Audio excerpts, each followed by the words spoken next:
उठ जाओ मेरे वीर जवानों, चलना तेरा काम है, कठिन परिश्रम जागृत जिज्ञासा यही तुम्हारा नाम है।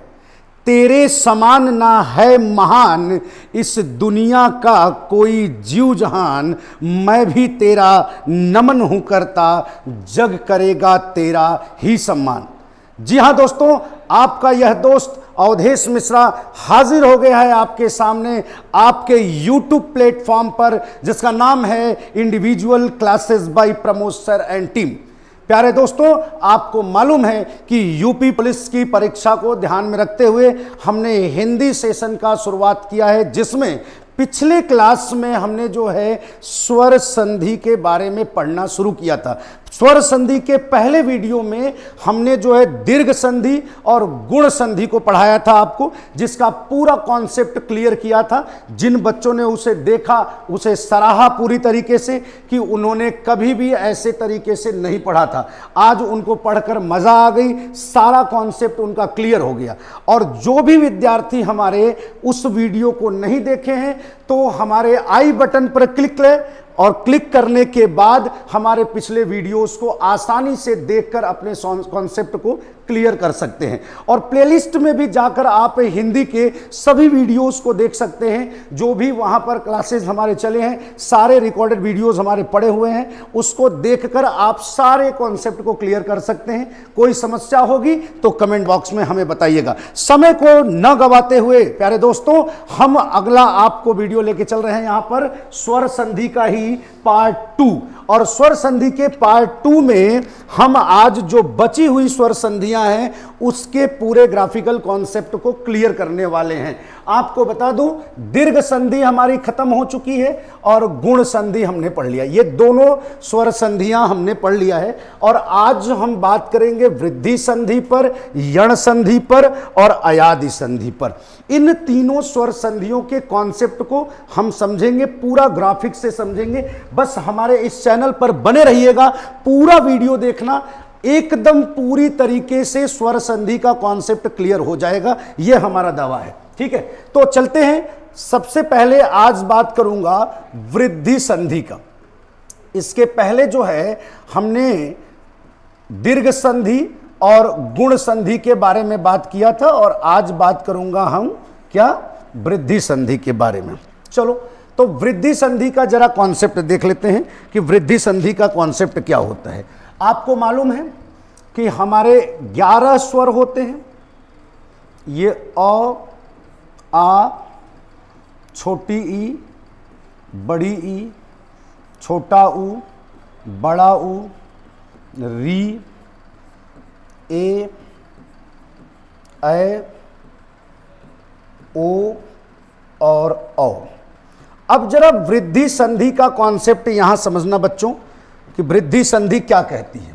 वृद्धि संधि कहती है कि ये जो हमारा अ और आ स्वर है, ये अ और आ स्वर, अगर यहां पर ए ऐ से या फिर ओ औ से मेल करता है, यानी कोई ऐसा शब्द हो जिस शब्द के अंत में ये अ और आ स्वर हो, और दूसरे शब्द के प्रारंभ में ए या फिर ऐ स्वर हो, यानी अ और आ का मेल ए और ऐ से अगर हो जाए, तो वहां पर ऐ के स्वर का विकार उत्पन्न होता है। कौन सा स्वर बनता है वहां पर?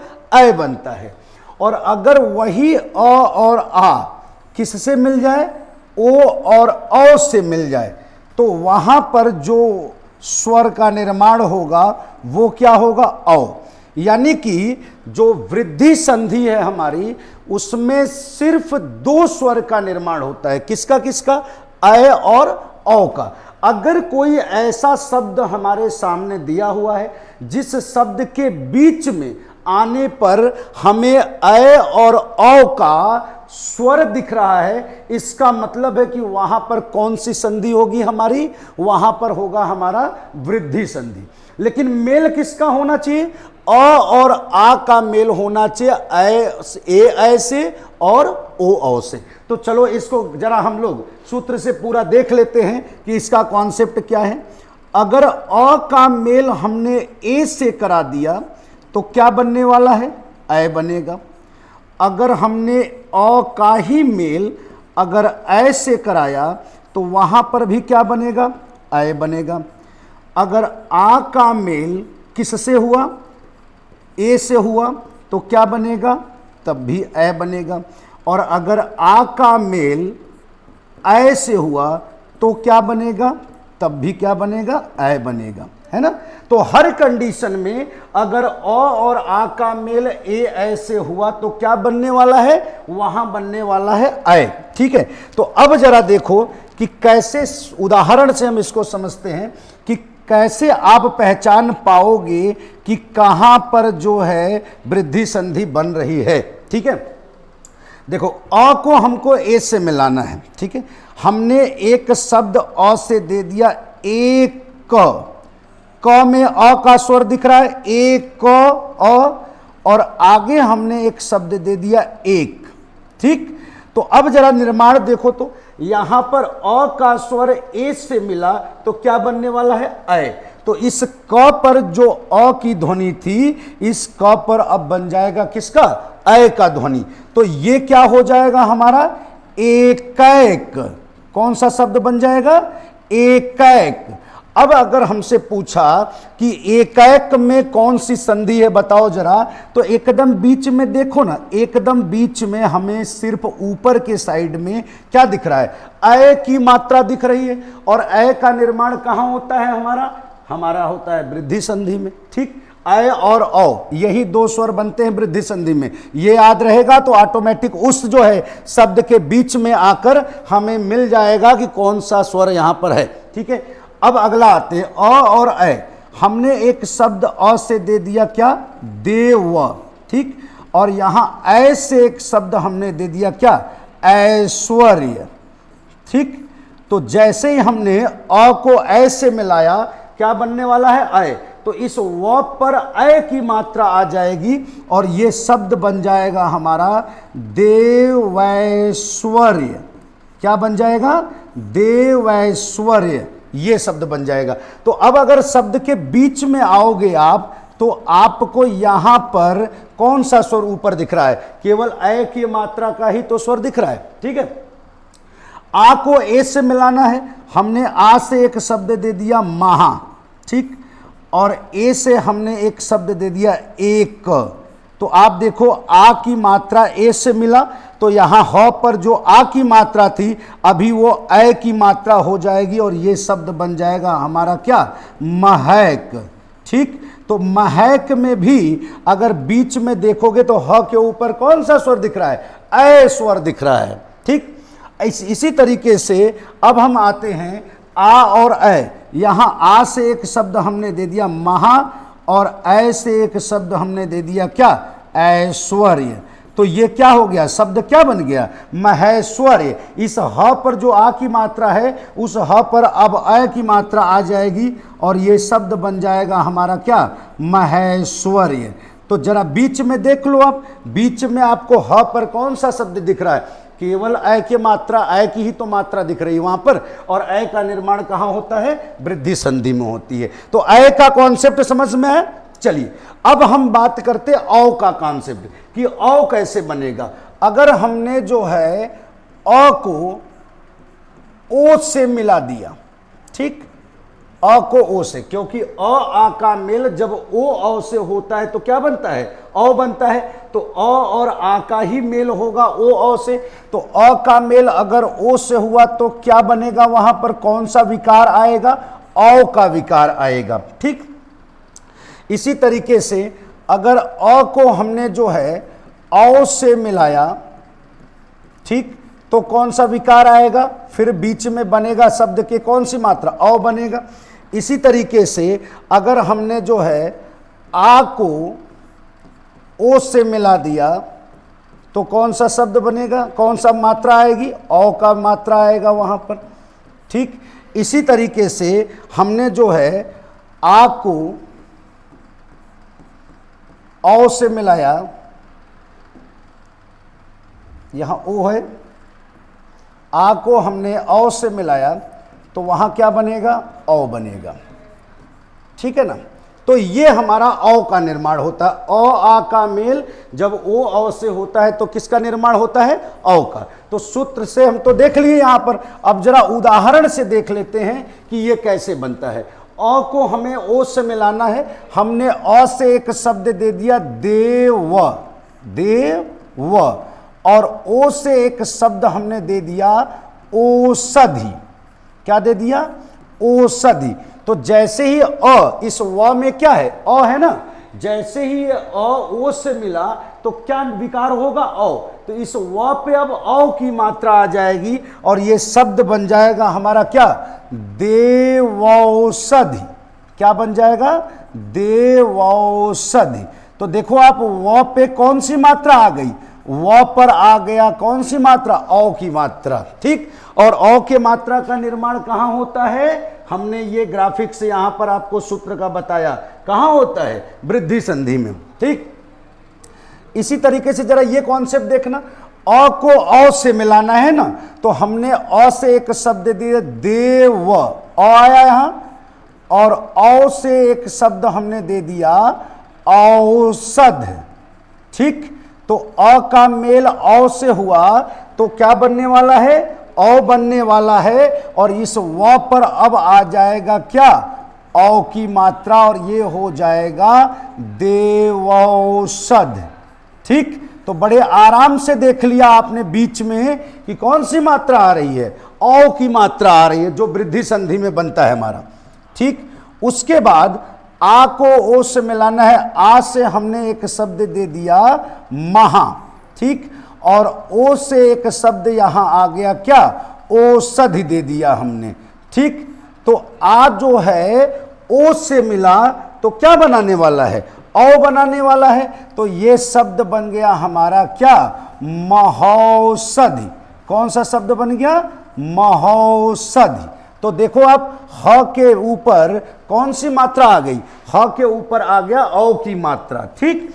उसके बाद बात करूंगा कि ये जो आ औ से, आ का मात्रा हमने दे दिया, शब्द दे दिया महा, और औ से हमने शब्द दे दिया क्या? औषध। ठीक। तो अब ये कंडीशन क्या आ गई? ये शब्द हो गया महौषध। क्या हो गया? महौषध। ठीक। तो अब जरा ह पर देख लो। आप ह पर कौन सी मात्रा आई? ह पर आ गया औ की मात्रा। तो वृद्धि संधि में दो स्वर का निर्माण होता है। कौन कौन से स्वर का? औ का, अरे सॉरी, ऐ का और किसका? औ का। और ये निर्माण आपने यहां देखा कि ऐ का निर्माण कैसे होता है, और यहां पर आपने देखा औ का निर्माण कैसे होता है। तो वृद्धि संधि समझ में आ गई।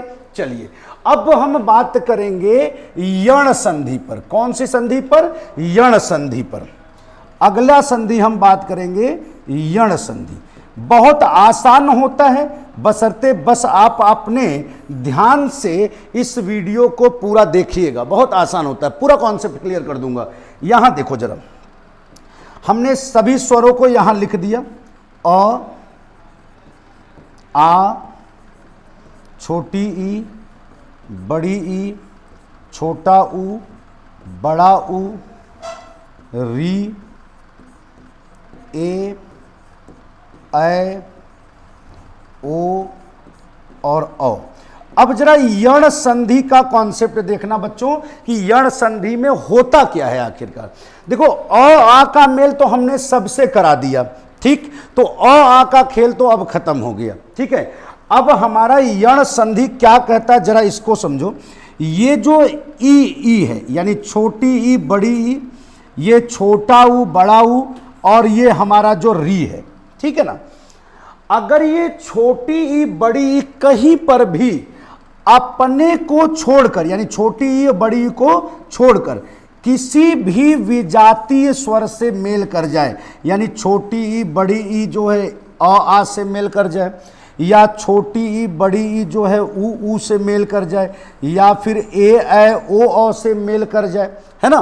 तो यानी कि जहां पर भी छोटी ई, बड़ी किसी भी विजातीय स्वर से, विजातीय कहने का मतलब क्या है? यानी कि छोटी ई, बड़ी खुद अपने से नहीं बल्कि और किसी दूसरे स्वर से जब भी मेल करता है तो वहां पर जो ई है उसके जगह पर य बन जाता है। क्या बन जाता है?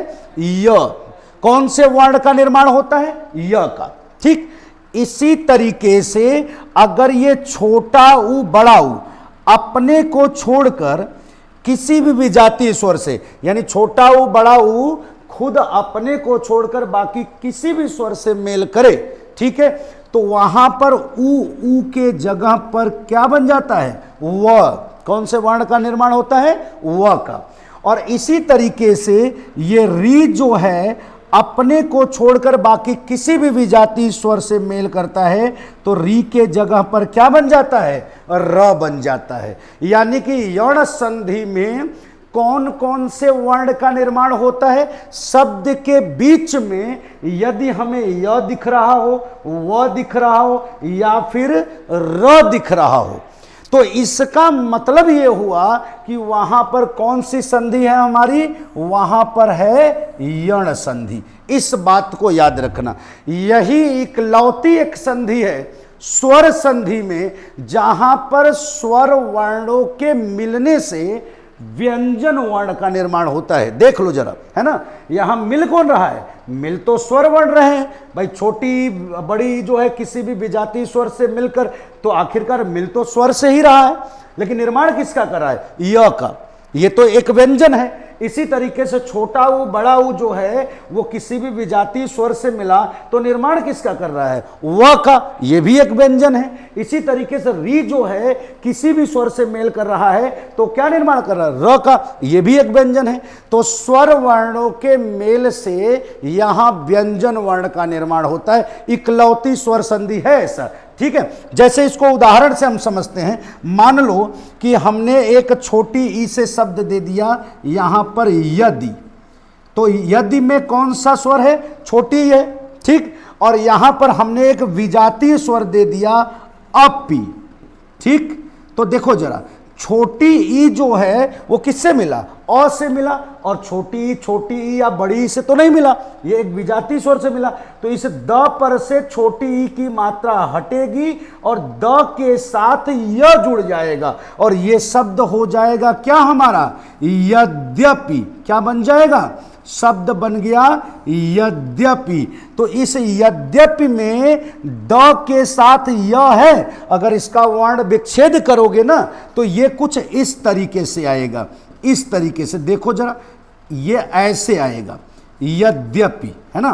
द के साथ क्या आएगा? द के साथ य आएगा यहां पर, ठीक है। लेकिन इस तरीके से द लिखा जाता है। द के साथ जब य मिलता है तो इस तरीके से लिखा जाता है। तो यहां पर द के साथ य क्या है? छिपा हुआ है। तो ये य का निर्माण हो गया द के साथ यहां पर, ठीक। इसी तरीके से हम व की अगर बात करूं कि व का निर्माण कैसे होता है, जैसे मान लो हमने एक शब्द दे दिया वधु।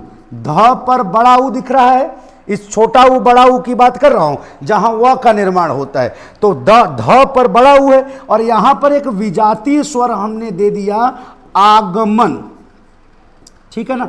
तो बड़ा ऊ का मेल किससे हो गया? बड़ा ऊ का मेल हो गया हमारा विजातीय स्वर से, आ से। तो ध पर बड़ा ऊ हटेगा और क्या ध के साथ जुड़ेगा? व। और ये शब्द बन जाएगा हमारा क्या? वध्वागमन। क्या बन जाएगा? वध्वागमन, ठीक है ना। कौन सा शब्द बनेगा? वध्वागमन, यानी वधु का आगमन, ठीक है। तो देखो यहां पर ध के साथ क्या जुड़ गया? ध के साथ यहां पर व जुड़ गया, ठीक। और व का या और य का निर्माण कहां होता है? यण संधि में होता है। इसी तरीके से री जब किसी भी भिन्न स्वर से मिलेगा तो क्या बनाता है बच्चों? वहां पर वो बनाता है र। जैसे शब्द दे दिया हमने पितृ, तो देखो त पर री है ना, और यहां पर एक विजातीय स्वर हमने दे दिया क्या? आज्ञा। क्या दे दिया? आज्ञा। तो देखो यहां त पर री है, त पर क्या है? री है। और री जो है एक विजातीय स्वर से मिला आ से, तो क्या बनाएगा? री तुरंत यहां से हटेगा और क्या बनेगा? र। तो त पर जो री की मात्रा थी अभी त के साथ र जुड़ जाएगा और ये हो जाएगा क्या? पित्राज्ञा। तो देखो जरा, त पर जहां री था त पे र आ गया, तो ये त्रि से त्र बन गया, यानी त के साथ र बन गया। तो ये कॉन्सेप्ट होता है हमारा किसका, यण संधि का। ठीक, चलिए, तो यण संधि का कॉन्सेप्ट समझ में आया। य व और र का निर्माण होता है शब्द के बीच में आने पर, जब भी देखेंगे।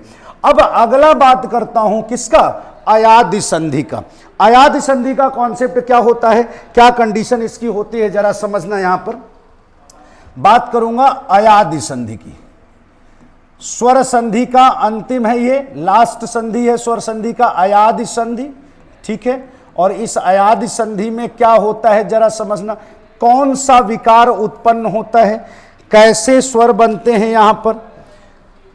यहां पर हमने स्वरों को लिख दिया अ, आ, छोटी ई, बड़ी ई, छोटा ऊ, बड़ा ऊ, री, ए, ओ और औ। ठीक, तो ये जरा स्वरों को देखो अब, ओ और औ। ठीक है ना। अब अयादि संधि क्या कहता है जरा देखो, हमने छोटी बड़ी, छोटा ऊ, बड़ा ऊ और री को भिन्न स्वरों से मिलाया, तो ई के जगह पर य, ऊ के जगह पर व और री के जगह पर र बना था। ये कौन सी संधि थी, य व र का निर्माण जहां होता है, यण संधि थी। अब हमारे बच्चे कौन कौन, ए, ओ और औ। ये जरा समझना, अयादि संधि कहती है कि ये जो ए, ओ, औ दिख रहा है ना, ए, ओ, औ, ये जब भी किसी भी विजातीय स्वर से अलग अलग, जोड़े में नहीं, ए अलग से, अलग से, ओ अलग से और औ अलग से, जब ये ए जो है अपने को छोड़कर किसी भी विजातीय स्वर से मेल करता है, अगर ए का मेल किसी भी विजातीय स्वर से अगर हो जाए, तो ए के जगह पर बन जाता है क्या, अय। ए के जगह पर क्या बनता है, अय बन जाता है, अगर ए का मेल किसी भी विजातीय स्वर से होता है तो। इसी तरीके से अगर अय का मेल भी किसी विजातीय स्वर से होता है, तो अय के जगह पर क्या बन जाता है, आय। क्या बन जाता है, आय। इसी तरीके से जब ओ का मेल किसी भी विजातीय स्वर से होता है, तो ओ के जगह क्या बन जाता है, औ। क्या बनता है, औ। ठीक, और इसी तरीके से जब औ का मेल किसी भी विजातीय स्वर से होता है, तो वहां पर औ के जगह पर क्या बन जाता है, आव। तो अयादि संधि में किसका किसका निर्माण होता है, किसी भी शब्द के बीच में जब अय हो, आय हो, अव हो और आव हो, जब ये चार शब्दों का निर्माण दिखाई दे रहा हो, किसी भी चार स्वरों का निर्माण है ना, जब दिखाई दे रहा हो किसी भी शब्द के बीच में, तो इसका मतलब वहां पर कौन सी संधि होगी, वहां होगी हमारी अयादि संधि। अब देख लेते हैं उदाहरण से इनका बनना क्या होता है। जैसे हमने एक शब्द दे दिया ने प्लस अन, जरा देखो, हमने एक ही मात्रा का मिलन यहां पर एक विजातीय स्वर से किया है, तो ए जैसे ही विजातीय स्वर से मिला, यहां क्या बनाएगा भाई, यहां बनाएगा अय, तो ये हो जाएगा नय। तो ये शब्द बन गया नयन। तो नयन में देखो न में अ है ना, तो अय, अय, तो एक ही मात्रा विजातीय स्वर से जब मिलता है तो अय का निर्माण ही तो होता है। तो नयन में बीच में क्या बन रहा है, अय। ठीक, तो अय का निर्माण हो गया। इसी तरीके से आय का निर्माण कैसे होता है जरा देखो, यहां पर हमने शब्द दे दिया नय और यहां प्लस हमने दे दिया अक, तो देखो अय की मात्रा जो है ये विजातीय स्वर से मिला। ठीक, तो यहां पर क्या बनाना है, आय बनेगा। तो यहां आय की मात्रा हटेगी न पर से और यहां न पर आय लग जाएगा, तो ये हो जाए नाय। तो ये शब्द क्या बन गया हमारा, नाय, और ये हमारा क, तो शब्द बन गया क्या, नायक। ठीक है, अब नायक में बीच में देखो आय दिख रहा है कि नहीं, आ की मात्रा और यह है, तो जब आय की मात्रा भिन्न स्वर से मिलती है तो क्या बनता है, आय बनता है। तो अय और आय समझ में आया। अब हम बात करेंगे अव और आव का मेल कैसे हो, निर्माण कैसे होता है। जैसे मान लो ओ का मेल हमें कराना है, हमने शब्द दे दिया पो और यहां पर हमने एक शब्द दे दिया अन। तो देखो यहां ओ की मात्रा भिन्न स्वर से मिल रही है, तो यहां क्या बनना है, अव। तो यहां प पर से ओ की मात्रा हटेगी और ये हो जाएगा अव, तो ये शब्द हो जाएगा पव, और ये न, तो शब्द क्या आएगा, पवन। तो पवन में देखो प में अ है, तो अ जो है और यहां व, अव, तो बीच में अव दिख रहा है ना, तो यहां पर अव का निर्माण होता है जब ओ का मेल होता है। इसी तरीके से आव का निर्माण कैसे होता है जरा समझना। अब यहां पर हमने एक शब्द ले लिया पौ, ठीक, औ की मात्रा है, और यहां शब्द ले लिया हमने क्या, अक, तो ये क्या हो गया, आव बनेगा यहां, तो ये क्या हो जाएगा, पाव। ठीक, क्या शब्द हो जाएगा, पाव। तो देखो यहां आ और यहां व, तो क्या बना, आव। समझ में आया? तो कितने आसानी से आपने इस बात को समझ लिया कि कैसे जो है अयादि संधि में अय, आय, अव और आव का निर्माण होता है। सारी स्वर संधियों का कॉन्सेप्ट हमने समझा दिया। पिछले वीडियो में दीर्घ संधि और वृद्धि संधि के बारे में बात किया, दीर्घ संधि और गुण संधि के बारे में बात किया था। आज आपको हमने जो है दीर्घ और गुण के बाद हमारा वृद्धि संधि, यण संधि और अयादि संधि के बारे में बात किया। बहुत ही छोटे वीडियो में एकदम कॉन्सेप्ट को क्लियर करते हुए हमने सारी बातें आज आपको यहां पर बताई, और आशा करता हूं कि आपको स्वर संधि का कॉन्सेप्ट पूरी तरीके से समझ में आ जाएगा। इस वीडियो को पूरा देखिएगा, पूरा समझने का प्रयास करिएगा कि कैसे स्वर संधि का कॉन्सेप्ट होता है, कैसे किसी भी शब्द के बीच में जाने पर हम मात्राओं को पहचान कर समझ सकते हैं कि कौन सी स्वर संधि है यहां पर। ठीक, अगर हमारा वीडियो आपको अच्छा लगे तो आप हमारे इस चैनल को लाइक और शेयर जरूर करिएगा। अगर आपको कोई चीज पूछना है तो कमेंट बॉक्स हमारा खुला है, आप उसमें हर एक प्रश्नों को पूछ सकते हैं। हम तैयार हैं आपके हर प्रश्नों का जवाब देने के लिए। प्यारे दोस्तों, तो आज के लिए हमारी क्लास बस यहीं पर अपने शब्दों को देता हूं विराम। बने रहिए आप हमारे इस चैनल पर, individual classes bye Pramod sir and team. नमस्कार, जय हिंद, जय भारत।